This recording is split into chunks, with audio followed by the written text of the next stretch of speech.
Kaugnay naman sa investigasyon ng DPWH sa gumuhong Kabagan na Santa Maria Bridge, kausapin natin si Department of Public Works and Highways Secretary Manuel Bonoan. Magandang umaga po at welcome sa Balitang Hali. Magandang umaga po sa ating lahat po. Sinabi niyo po kahapon sa panayam ng GMA Integrated News na tila kakaiba yung disenyo ng tulay. Pwede po ba ninyong maipaliwanag ito para sa ating mga manonood? Yung disenyo ko kasi nasabi ko po, I think yung design ng tulay na pinag-uusapan natin is the first kind in the Philippines na ginawa. Although may mga nagawa naman in other countries na ganyan. No? This is the first time na na-adapt dito sa Pilipinas yan. Linawin ko lamang po, suspension bridge, tama po ba yung tulay na ito? Alin po? Sorry. Suspension bridge po yung tulay na ito. Hindi po suspension bridge. Actually, it's yung composite concrete bridge. Actually, ang tawag doon composite arc bridge. Hindi suspension po ito. So kung ganito po yung klase ng tulay, may limit ho ba talaga yung pwedeng dumaan sa mga ganitong klase ng tulay? Lahat naman po, yes. Lahat naman po ng klaseng tulay na ginagawa may limit po yan kasi na-design into yung standard specifications na paggawa ng tulay na nagli-limit po yung gross vehicle weight, yung kung ano yung load ng mga dumadaan. Kagaya nito, ang limit po dito is I think about 44 tons lang dapat. Now, liwanagin ko lang po ito, kasi yung tulay na ito, inumpisahan pa po noong matagal na, noong 2014. 2014 pa yan. Ngayon lang po, liwanagin ko rin po na itong tulay na ito is hindi pa accepted ng department po ito. No?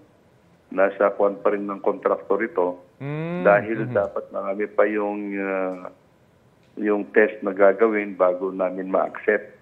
Kaya lang, pinayagan lang namin na magpadaan ng light vehicles lang sana. Kaya lang, ang dumaan naman dyan, yung malalaking truck na may karga ng mga baton, mga 100 tons yata yung total weight. Kung ganito po, dapat may nagbabantay in both ends of the bridge. Paano po kayo nakalusot itong malaking truck na ito?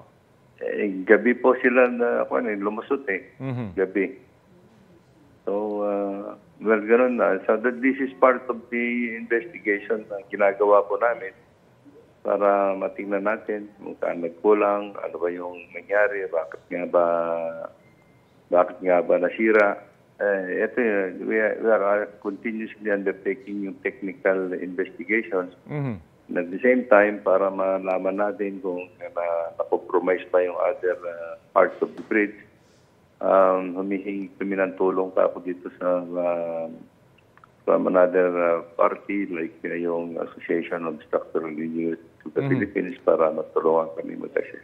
Sa ngayon po ba may nakikita na kayong posibleng managot sa insidente? Ito palang kasalukuyan po namin tinitingnan lahat ng anggulo kung saan po yung from design, construction, o materials, etc. Tinitingnan po namin lahat. Too early to say kung sino yung mananagot o kaninong responsibilidad. Ang nakikita ko lang po dito ngayon is since nagpumilit yata na dumaan yung mga truck na overloaded, siguro tignan namin kung meron silang responsibilidad nan. So, may panahon namin kapag po kami ng legal action kung mapatunayan na sila po ang may dahilan. Nabanggit niyo po yung design ng tulay. Nabanggit niyo rin po, nakakausapin niyo yung designer nitong tulay. Nakausap niyo na po ba pati yung contractor nitong tulay? Hindi pa po kasi under technical investigation pa rin po. Hindi pa namin.